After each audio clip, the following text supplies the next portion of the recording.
Hello students and welcome back to my channel Siraj Sheikh the study. आज हम start करने जा रहे हैं टैक्सेशन, जिसमें हम कवर करने वाले इनकम फ्रॉम कैपिटल गेन। ये जो टॉपिक है ये टीवाई बीकॉम और एसवाई बीबीआई को भी आने वाला है, इवन एसवाई बीएमएस को भी ये टॉपिक है। तो स्टार्ट करेंगे आज का क्लास।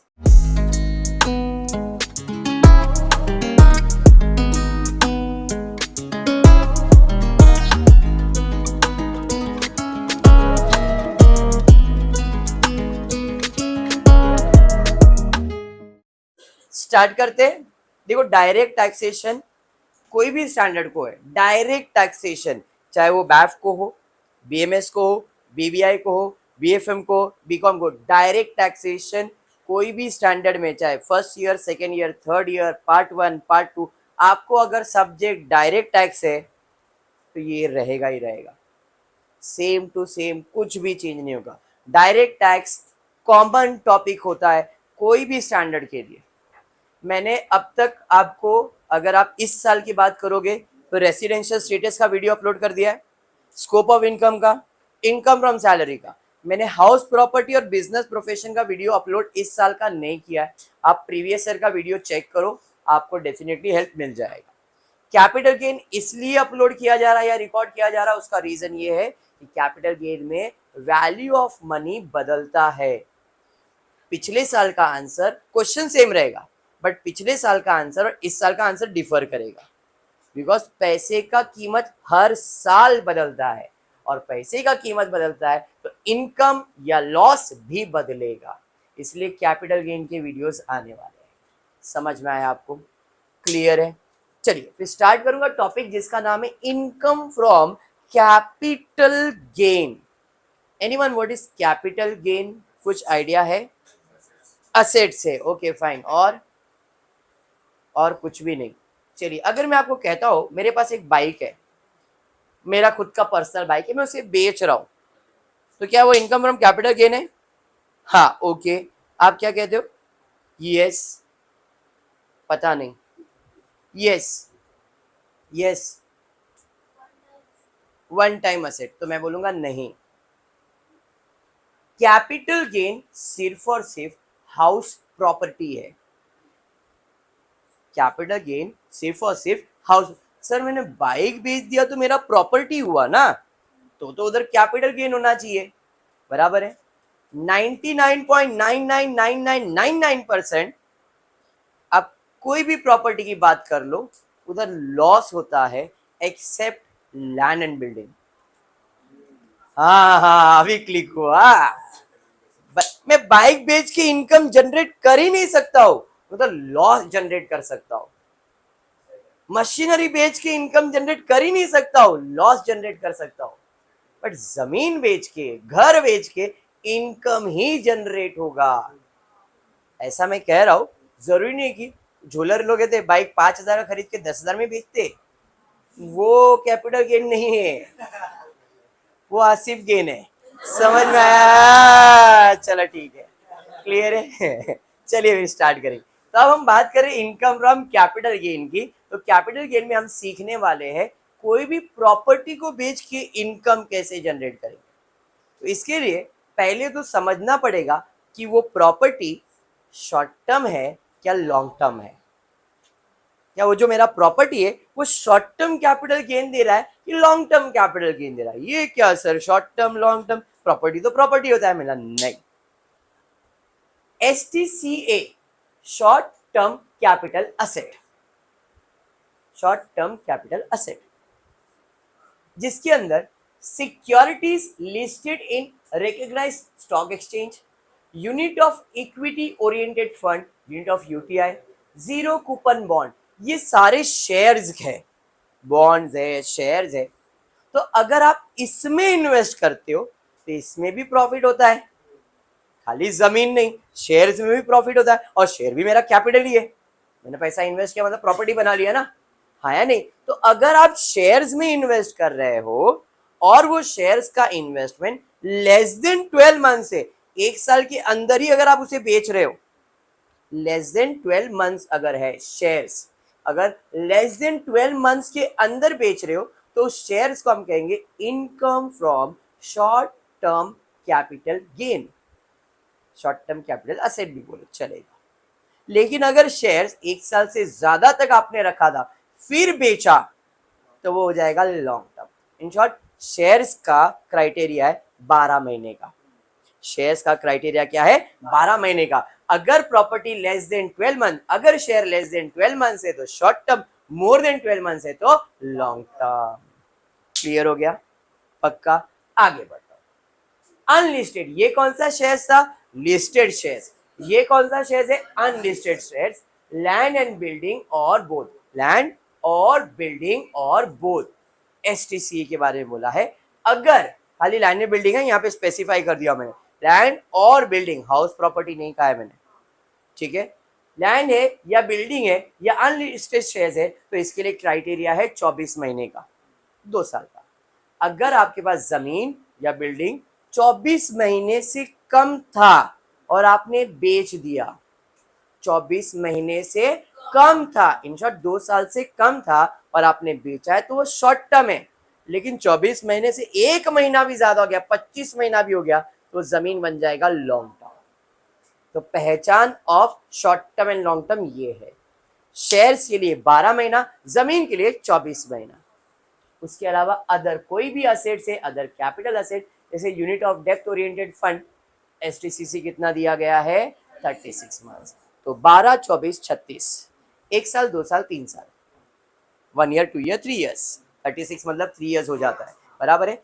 1 साल शेयर्स के लिए, 2 साल जमीन के लिए, 3 साल बाकी सब असेट्स के लिए। याद रहेगा? हाँ जी, पक्का। तो अब आपको डिसाइड करना, अरे ये प्रॉपर्टी तो 3 साल पुराना हो गया, अब 3 साल के बाद बेच रहा, मतलब लॉन्ग टर्म। नहीं नहीं, ये प्रॉपर्टी तो 2 साल के अंदर ही बिक गया है, ये जमीन है, 2 साल शॉर्ट टर्म। अगर शॉर्ट टर्म है तो सिंपल आंसर, कितने में खरीदा कितने में बेचा, माइनस करो, इनकम आ जाएगा। फॉर एग्जाम्पल 10,000 में खरीदा, 15,000 में बेचा, 15 माइनस 10, 5,000 का प्रॉफिट कमा लिया।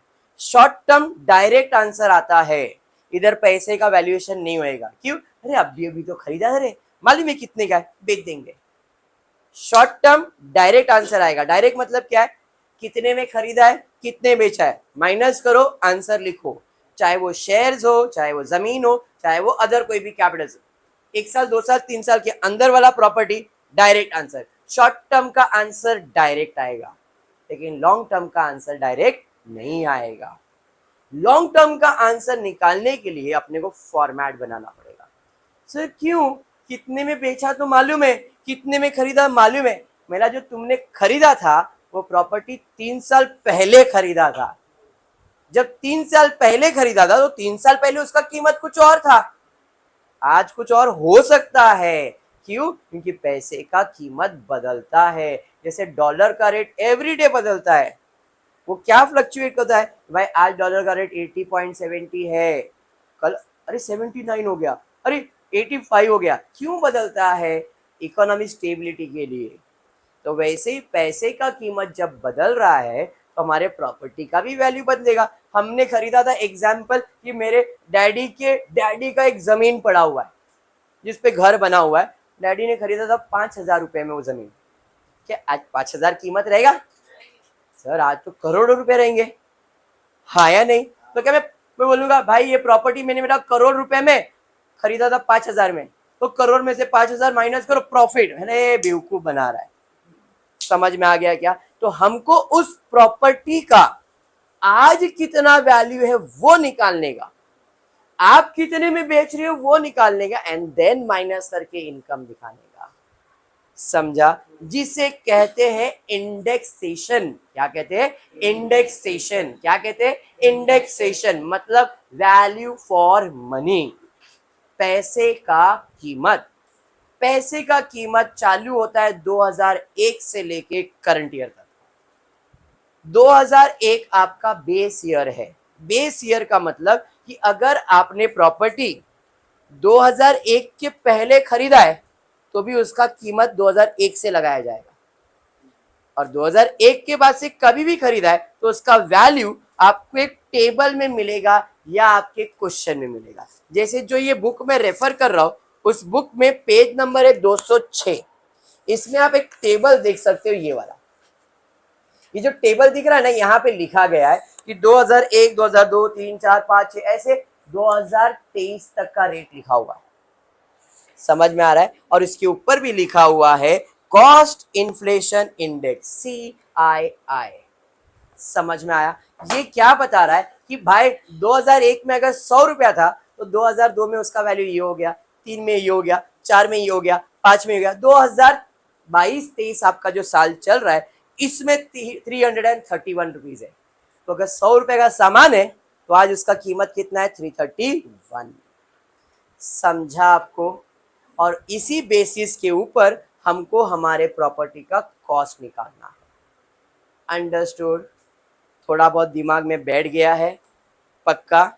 चलिए स्टार्ट करेंगे, बट उसके पहले हमेशा याद रखना, अगर आपने प्रॉपर्टी 2001 के पहले खरीदा है, 2001 के पहले खरीदा है, तो जो खरीदने का भाव था पहले और 2001 का भाव क्वेश्चन में दिया रहेगा। अगर 2001 के पहले खरीदा है तो, अगर 2001 के बाद का खरीदा तो प्रॉब्लम नहीं है, लेकिन 2001 के पहले खरीदा है तो 2001 का भाव क्वेश्चन में दिया रहेगा और 2001 के पहले का भाव आपको मालूम रहेगा। दोनों को कंपेयर करने का, whichever is higher will be considered as purchase price। सुना मैंने क्या कहा? मैंने कहा अगर आपने प्रॉपर्टी 2001 के पहले खरीदा है और उसको अब हमको 2001 में वैल्यू करना है, तो क्वेश्चन में 2001 का वैल्यू दिया जाएगा, वो प्राइस और 2001 के पहले का प्राइस दोनों को सामने लाने का। भैया कौन से बड़े हो, 2001 या पहले वाले? और 2001 वाला बड़ा है, ठीक है आपको खरीदेंगे। नहीं हम पहले वाले बड़े, ठीक है भाई आपका वैल्यू लिखेंगे। In short whichever is larger। समझाइए पक्का? चलिए फिर स्टार्ट करते हैं, सम देखते अपने को कुछ समझता है क्या। ये चीज मैंने लिख रखा है, ये आप बाद में लिख लेना, 12, 24, 36 कौन से ये भी आपके टेक्स्ट बुक में मिल ही जाएगा। अब mister Gavaskar purchase a residential house, Gavaskar ने घर खरीदा है 1999 में। सर जी ये 2001 के पहले का भाव है। मतलब ठीक है, तो इसका मतलब क्वेश्चन में 2001 का भाव दिया रहेगा। 1999 में कितने में परचेज किया था इस भाई साहब ने? 2 लाख में खरीदा था। He incurred expenses of 1.5 lakh toward the cost of improvement in 2003। 1999 में खरीदा, उसके बाद 2003 में उसमें कुछ इम्प्रूवमेंट किया, हो सकता है रिपेयरिंग का काम किया, कलरिंग का काम किया, तो उसमें उसको खर्चा कितना आया? 1.5 लाख का। बराबर है? क्लियर है? वेरी। चलिए ठीक है आगे देखते हैं। The fair market value FMV, fair market value FMV of the house on 1st April 2001। मैंने कहा था अगर 99 मतलब 2001 के पहले का है तो आपको FMP दिया जाएगा। कितना दिया है? 5.5 lakh. 2 lakh 5.5 lakh, whichever is higher। कौन सा? मतलब प्रॉपर्टी कितने में खरीदा था? कौन से ईयर में? 2001 में। तो 99 में ना? नहीं रे, आप 2001 के पहले खरीदे हो तो आपका ईयर कंसीडर नहीं होगा। आपका ईयर क्या कंसीडर किया जाएगा? 2001। एक के बाद कभी भी खरीदो, जो साल में खरीदा हम वो साल कंसीडर करेंगे। हमारे लिए 2001 बेस ईयर है। This is my base year. समझा आपको? चलिए ठीक है। अब ही सोल्ड द हाउस ऑन 10 अक्टूबर 22। क्या 10 अक्टूबर 22 मेरा प्रीवियस ईयर है? हाँ, मेरा प्रीवियस ईयर कभी चालू होता है? अप्रैल 2022। खत्म कभी होता है? मार्च 2023। हमेशा कैपिटल गेन प्रीवियस ईयर का लेना है। तो क्या इस भाई साहब ने प्रीवियस ईयर में बेचा है? हाँ सर प्रीवियस ईयर में बेचा है। कितने में? 30 लाख में। तो ये मेरा इनकम हो गया? नहीं, इसे कहते हैं full value of sales consideration. Sales value बोल दो या फुल वैल्यू फॉर कंसिडरेशन बोल दो। तो भाई कितने में बेचा ये तो मालूम पड़ गया, डायरेक्ट लिख गए। इसमें कोई इंडेक्स नहीं, क्योंकि इसी साल बेचे भाई 30 लाख में बेच रहे, तो 30 लाख का कीमत 30 लाख ही रहेगा ना। वो तो आपको मालूम, उसमें थोड़ी इसका वैल्यू चेंज होने वाला है। समझा आपको? केविन आगे। The cost of inflation index financial year 2001-2 का है 100, नहीं भी बोलेगा तो दो चीज आपको याद रखना है, एक तो 2001 का वैल्यू और एक करंट ईयर का वैल्यू, दोनों का इंडेक्स आपको याद रखना है, बाकी सब क्वेश्चन देगा। समझा? दो इंडेक्स आपको याद रखना है करंट ईयर का। जो लोग पुराना टेक्स्ट बुक रेफर करेंगे, यूट्यूब वाले को बोल रहा हूं, आप लोग को भी बोल रहा हूं, अगर आपने टैक्स का गलती से पुराना बुक ले लिया और ये टॉपिक खोल के बैठ गए, पूरा कंफ्यूजन क्रिएट होएगा। क्यों? क्योंकि उसमें उस साल का सीएलआई लिखा रहेगा, प्रीवियस ईयर उसका 2021-22 रहेगा, या जितना पुराना टेक्स्ट बुक लोगे उधर उसका सीएलआई अलग अलग रहेगा।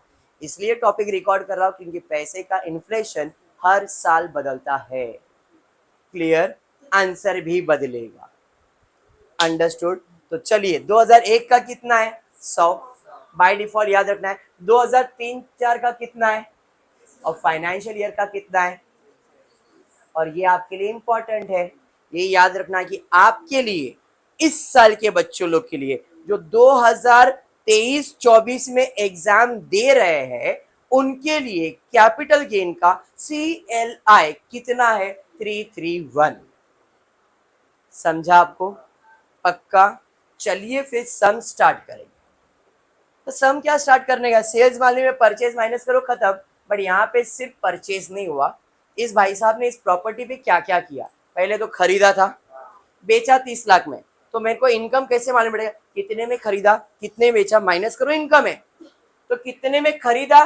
5.5 लाख में। लेकिन कौन से साल में? 2001 में। मैं कौन से साल में बेच रहा हूँ? 2022 में बेच रहा हूँ। तो 22 में उसका भाव कितना है वो निकालना पड़ेगा। फिर 2003 में भी मैंने उसके ऊपर इंप्रूवमेंट का खर्चा किया था, उस साल किया था, तो आज कितना उसका कॉस्ट है वो भी निकालो, और ये दोनों का खर्चा अपने को क्या करना पड़ेगा? सेल से माइनस, तो अपने को इनकम मिलेगा। बात समझा? तो पहला मैं माइनस करने वाला हूं, लेस इंडेक्स कॉस्ट ऑफ, क्या लिखा मैंने? Purchase. Index cost of purchase. अब इसका इंडेक्स कॉस्ट ऑफ परचेज कैसे निकलेगा? तो आपने कितने में परचेज किया था? भाई मैंने कितने में परचेज किया था बताओ जरा?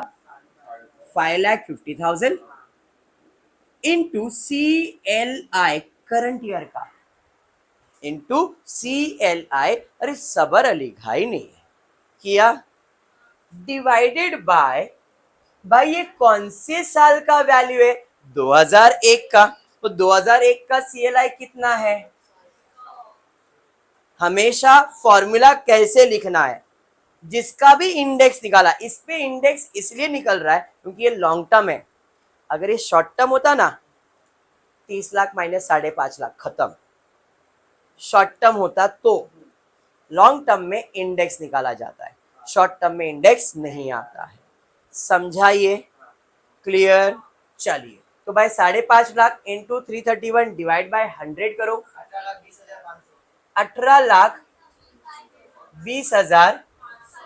मतलब ये है कि भाई 2001 में खरीदा था 5.5 लाख में, आज प्रीवियस ईयर में उसका कीमत 18,20,500 है। समझा आपको? सर इस पे हमने और एक खर्चा किया है, मैंने वेरी गुड, वो भी माइनस करता हूं, इसे भी कहता हूं मैं इंडेक्स कॉस्ट ऑफ, क्या लिखा? Improvement. Index cost of improvement, कितने का इम्प्रूवमेंट किया था?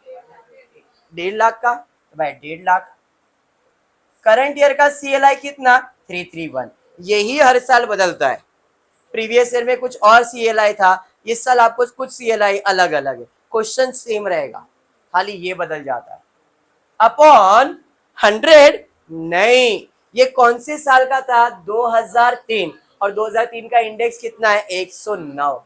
हमेशा यहाँ पे बेस ईयर मतलब जिस साल का है उस साल का इंडेक्स आएगा। क्लियर है क्या? अरे समझा? चलिए माइनस कीजिए, बताइए कितना है? माइनस मतलब मल्टीप्लाई करके बताइए ना कितना आ रहा है? 4,55,504। अरे बराबर। चलिए जी टोटल ले लेते हैं अभी इसका। टोटल 18 प्लस 4.5 लाख कर लो, टोटल कितना आ रहा है? 22 लाख 76,004 ऐसा बोलो ना, 004। तो मैंने लिखा 22,76,004। अब ये जैसे ही माइनस करूंगा तो जो आंसर आएगा वो कौन सा आंसर आएगा, income from capital gain. Minus कर दो, 7,09,996। समझ में आ गया क्या? पक्का क्लियर है? Any doubt anyone? ठीक है, समझा? बढ़ते सेकंड क्वेश्चन की तरफ। टॉपिक इजी लगा? इतना ही है, कोई डिडक्शन नहीं है। डिडक्शन आएगा, 2 डिडक्शन, बट वो लेटर ऑन। पहला पार्ट इतना ही है, इसके 2 पार्ट है जिसमें डिडक्शन चालू होता है। डिडक्शन कब चालू होएगा कि जब आप इस हाउस प्रॉपर्टी को बेचोगे, पैसा आएगा और उस पैसे से नया घर खरीदोगे ना, तो डिडक्शन आएगा। अभी तक ऐसा कुछ नहीं है, अभी खाली कैपिटल गेन फाइंड किया है। वो बोल रहा है भाई तुमने घर बेचा, पुराना घर बेचा, बेच के बहुत पैसा कमाया और उस पैसे से तुमने नया घर खरीदा, उस पैसे से आप नया घर खरीदते हो तो आपको गवर्नमेंट की तरफ से डिडक्शन मिलता है कैपिटल गेन में। ठीक है, अभी इस क्वेश्चन में ऐसा कुछ भी नहीं था, तो इतना ही वो आंसर था। समझा? चलिए बढ़ेंगे सेकेंड क्वेश्चन की तरफ, देखते हैं सेकेंड क्वेश्चन क्या दिया। Mister A purchase a house in December 1995 for ₹50,000। 1995 में कितने में खरीदा था? 50। इंपॉर्टेंट है क्या ये? अब क्योंकि 1995 दिया है मतलब 2001 का वैल्यू दिया ही रहेगा बाय डिफॉल्ट। दिया है the property was gifted to his friend mister B in July 2005। अब इस भाई साहब ने क्या किया, ए ने ये प्रॉपर्टी अपने फ्रेंड को गिफ्ट कर दिया। कौन से साल में? 2005 में। वेरी इंपॉर्टेंट लाइन है ये। मेरा घर था भाई, मैंने ऐसा सोचा अब मेरा क्या बचा है, फ्रेंड को गिफ्ट कर दिया। ठीक है, क्लियर? बैठे पड़े। हाँ, the following expenses were incurred by mister A and mister B on addition to the house. क्या क्या हुआ है ज्योति? तो पहला दिया है addition of 1 room by mister A in 98-99। अब याद रखना, अगर 2001 के पहले प्रॉपर्टी पे कुछ भी खर्चा कर रहे हो ना, इंपॉर्टेंट नहीं है। परचेज प्राइस इंपॉर्टेंट है, खर्चा इंपॉर्टेंट नहीं है। समझाइए आपको? मतलब अगर आप 2001 के पहले कुछ भी खर्चा करते हो, कुछ भी, इग्नोर। लेकिन 2001 के बाद 1 रुपए का भी खर्चा किया है तो वो कंसीडर किया जाएगा। इस भाई साहब ने 1999 में इग्नोर मारेंगे। ठीक है, मतलब this expenses will be not consider. Addition of 2 room by mister A in 2002-03 आएगा। एडिशन ऑफ 3 रूम आएगा। समझ में आया? फेयर मार्केट वैल्यू दे दिया, 4 लाख देना ही था इसको। फिर the property was sold for 40 lakhs in 2022 by previous year में। The compute taxable capital gain in the hands of mister B for the assessment year 23-24। Index दिया है करंट ईयर का, financial year का, फाइनेंशियल ईयर का, financial year का। बराबर है? Done यहाँ तक? चलिए फिर स्टार्ट करें। कितने में बेचा है प्रॉपर्टी? 40 लाख। चलिए, full value for consideration 40 lakhs। Done. उसके बाद एक्सपेंसेस माइनस करेंगे। एक्सपेंसेस सबसे पहला माइनस करूंगा मैं परचेज, बराबर इंडेक्स कॉस्ट ऑफ परचेज। भाई साहब कितने में परचेज किया था? 4 लाख इंटू 331 अपॉन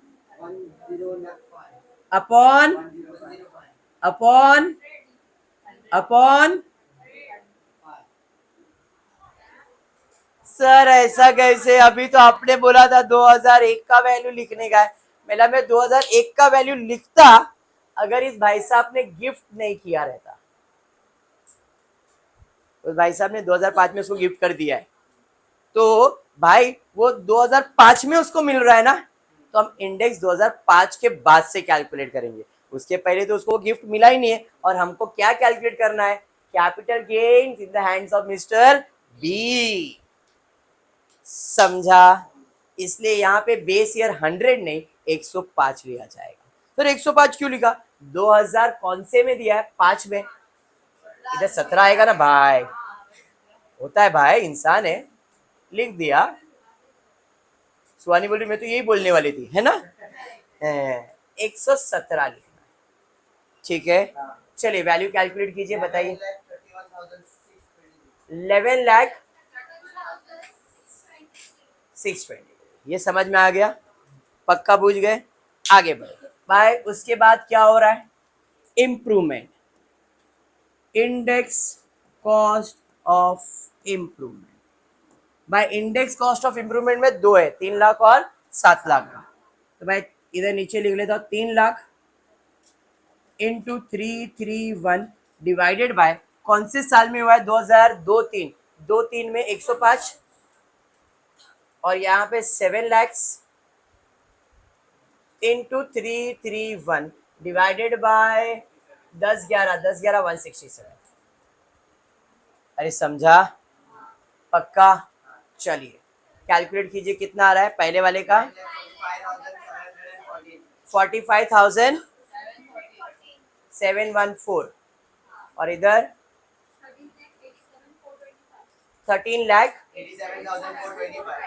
425। अब क्या है टोटल? टोटल इन सब का टोटल ले लो।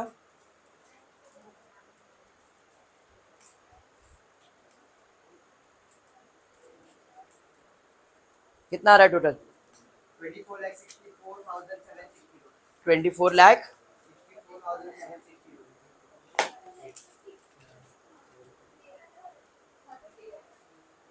34 लाख 64 आ रहा है, ऐसा कुछ है ना? 34 लाख 64,762, सही है। 62 63 पॉइंट में फर्क है। चलो इधर मैं सेम लिख रहा हूँ, 34 लाख 64,762 माइनस कर देंगे तो अपने को कैपिटल गेन मिल जाएगा। कितना आ रहा है? 5,35,238। कैपिटल गेन क्या है समझा? इजी है। देखो जैसा बिजनेस प्रोफेशन आपने किया है वैसा ही है। Tax is simple, only the thing is it is vast. Board exam में क्या आएगा? बोर्ड एग्जाम में ये सिंगल टॉपिक नहीं आता है, कॉम्बिनेशन आता है। नसीब अच्छा सिंगल टॉपिक आ गया। इसके लिए पहले अपन सिंगल सिंगल टॉपिक कर रहे एंड देन ज्यादा फोकस होगा इस बार टोटल इनकम के ऊपर। टोटल इनकम की विल ट्राई कम से कम 30 क्वेश्चन तो करेंगे अपन सॉल्व। 30 क्वेश्चन का मतलब जोड़ी क्वेश्चन रहता है, सैलरी के साथ कोई एक इनकम, बिजनेस के साथ कोई दूसरा इनकम, कैपिटल के साथ कोई दूसरा इनकम, ऐसे जोड़ी बना बना के हम सॉल्व करेंगे। बिकॉज एग्जाम में वैसे ही आता है, एक आदमी सैलरी से भी कमा रहा है, अदर सोर्स से भी कमा रहा है, तो सैलरी और अदर सोर्स ले लिया। सैलरी से भी कमा रहा है, बिजनेस से भी कमा रहा है, उनका कैलकुलेशन देख लिया। सैलरी से भी कमा रहा है, हाउस प्रॉपर्टी से भी कमा रहा है, उसका इनकम ले लिया। मतलब क्वेश्चन ऐसा आएगा, ठीक है। चलिए और एक क्वेश्चन ले लेते फिर वाइंड अप कर देते आज का लेक्चर। देखते क्या दिया। Mister Kamlesh purchase house property for ₹1 lakh on 27 अगस्त 1998। 1998 में प्रॉपर्टी खरीदा। He made the following addition alteration to the house property. Cost of construction of first floor in the financial year 2003-4 आएगा क्या? आएगा ना? 2010-11 में आएगा। Fair market value of the property 15 lakh. Sold the property 1,95 lakhs में। He paid a brokerage of 55,000 for the sales transaction। कुछ नया point आ गया, ब्रोकरेज। भाई मैं बेच नहीं पाया, मैंने एक एजेंट को रखा, भाई मेरा प्रॉपर्टी बेच के दे। हाँ बेच के देगा, 55,000 लेगा मेरा, ठीक है ले ले, अपने को क्या है। तो अब फुल वैल्यू फॉर कंसिडरेशन कितना आएगा? तो 1,95 lakhs माइनस 55,000। जरा कैलकुलेटर पे फट फट से कैलकुलेट कीजिए और बताइए कितना आ रहा है। 1,94,45,000 बराबर है। तो ये आ गया full value for consideration. Sir 55 minus क्यों किया भाई? बोला है उसने ही paid brokerage 55,000 for sales transaction, purchase transaction नहीं, सेल्स ट्रांजैक्शन। समझ गए? चलिए फिर ठीक है, आगे बढ़ते हैं। अब प्रॉपर्टी खरीदा था 98 में 1 लाख में, बट आज उसका कीमत कितना है? कोई गिफ्ट विफ्ट किया है क्या? तो यहाँ पे आ जाते हैं index cost of, very good भाई। कितना index cost of purchase? 15 lakh into 331 divided by 100 होगा। नहीं 100 क्यों होगा? 2001 का वैल्यू लिया ना। समझ गए? चलिए फट से इसका आंसर दे देंगे तो बेहतरीन हो जाएगा। 49 लाख 65,000 बराबर है। नेक्स्ट इंप्रूवमेंट में कितना इंप्रूवमेंट किया है? इंडेक्स कॉस्ट ऑफ इंप्रूवमेंट कितना है? 2 है, एक है 13 लाख का और एक है 14 लाख का। 13 लाख के लिए 331 डिवाइडेड बाय 2003 का दिया है क्या? 109 इंटू 331, ये कौन सी साल का? 10-11 167। अरे समझा? चलिए बोलिए 706 और इधर 42 लाख 51। चलिए ऐड कर लीजिए टोटल।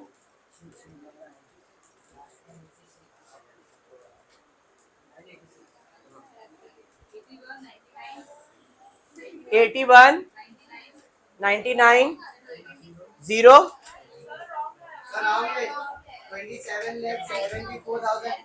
किसका किसका किसका? ये 39 लाख वाला।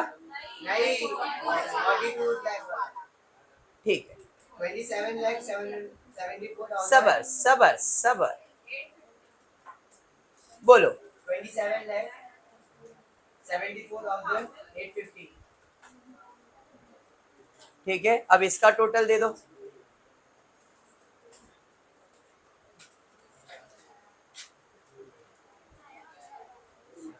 इसका टोटल कौन सा समय? कमलेश वाला है। हाँ बोलो। 1 करोड़। हाँ मालूम, वो कब से बोल रही कौन सा बोलूं? 11 लाख बोलूं क्या 1 करोड़ बोलूं? 87 1 करोड़ 16 लाख 87,556 माइनस कीजिए। आना चाहिए आपको 77 लाख 57,400। झालं सम। कैपिटल गेन क्या है समझ में आया क्या? पक्का राजस्थानी कमलेश, सबको क्लियर है? चलिए आज के लिए इतना ही करते हो। होपफुली वीडियो पसंद आया तो प्लीज वीडियो को लाइक कर देना, फ्रेंड ग्रुप में शेयर करना, चैनल को सब्सक्राइब करना। Thank you for watching the video.